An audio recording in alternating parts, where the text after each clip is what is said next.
BJP ప్రభుత్వం ఈ 12 సంవత్సరాల పాలనలో దాదాపుగా ఈ దేశంలో నిర్మితమైనటువంటి అనేక ప్రభుత్వ రంగ సంస్థలని అమ్మేస్తా ఉంది. మరి అదే రకంగా మరి 22,78,000 మంది విద్యార్థుల భవిష్యత్తును కూడా ఈరోజు అమ్మ చేస్తా ఉంది.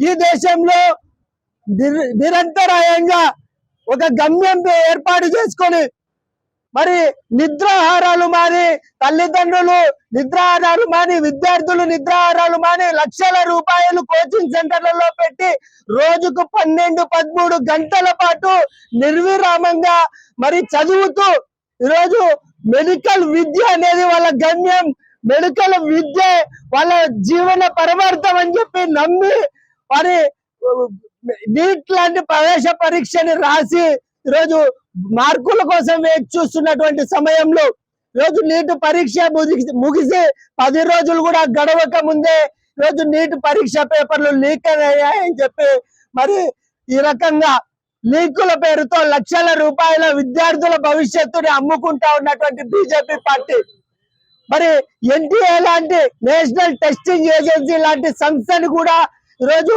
పూర్తిగా లీకులు చేస్తూ వాళ్ళు నిర్వహించేటువంటి పరీక్షలు కూడా లీకులు అవుతా ఉన్నాయంటే ఈ దేశంలో రాజకీయం, ఈ దేశంలో ఉన్నటువంటి వ్యవస్థల్ని ఏ రకంగా ప్రేరేపితం చేస్తా ఉందో మనం అర్థం చేసుకోవచ్చు.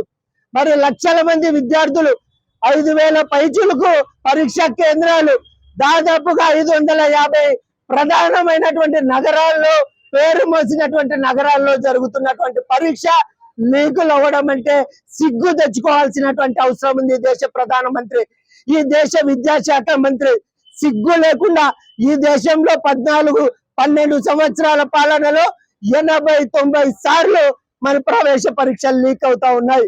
42 సార్లు దాదాపుగా రీపరీక్ష పెట్టినటువంటి సందర్భాలు ఉన్నాయి. ఇంకా ఎందుకు ఈ సిగ్గు లేకుండా ఈ దేశ ప్రజల్ని ప్రపంచ దేశాల ముందు మోకరిల్లేస్తా ఉన్నటువంటి మోదీ, నీకు నిజంగా సిగ్గుంటే బేషరతుగా రాజీనామా చేయాల్సినటువంటి అవసరం ఉందని చెప్పి ఎన్ఎస్యుఐగా విజ్ఞప్తి చేస్తా ఉన్నాం. బేషరతుగా 6 డిమాండ్లతో కూడినటువంటి ఎన్ఎస్యుఐ నినాదం ఏదైతే ఉందో ఎన్టీఏను బేషరతుగా రద్దు చేయాలా, ఈ పరీక్ష లీకులకు సంబంధించి సిబిఐ దర్యాప్తు చేపట్టాలా, అదే విధంగా ఇప్పుడు నష్టపోయినటువంటి విద్యార్థులు ఎవరైతే ఉన్నారో వాళ్ళకు పెట్టేటువంటి పరీక్ష ఏదైతే ఉందో ఆ పరీక్షకు సంబంధించి ఉచితంగా బస్సు ఫెసిలిటీ దగ్గర నుంచి ప్రతి విషయంలో కూడా వాళ్ళకు అండదండగా ఈ ప్రభుత్వం ఉండాలని చెప్పి డిమాండ్ చేస్తా ఉన్నాం. లేని పక్షంలో దేశవ్యాప్తంగా పెద్ద ఎత్తున మా జాతీయ నాయకుడు వినోద్ జాకర్ నాయకత్వంలో పెద్ద ఎత్తున పోరాటాలకు సన్నద్ధమవుతామని చెప్పి హెచ్చరిస్తా ఉన్నాం.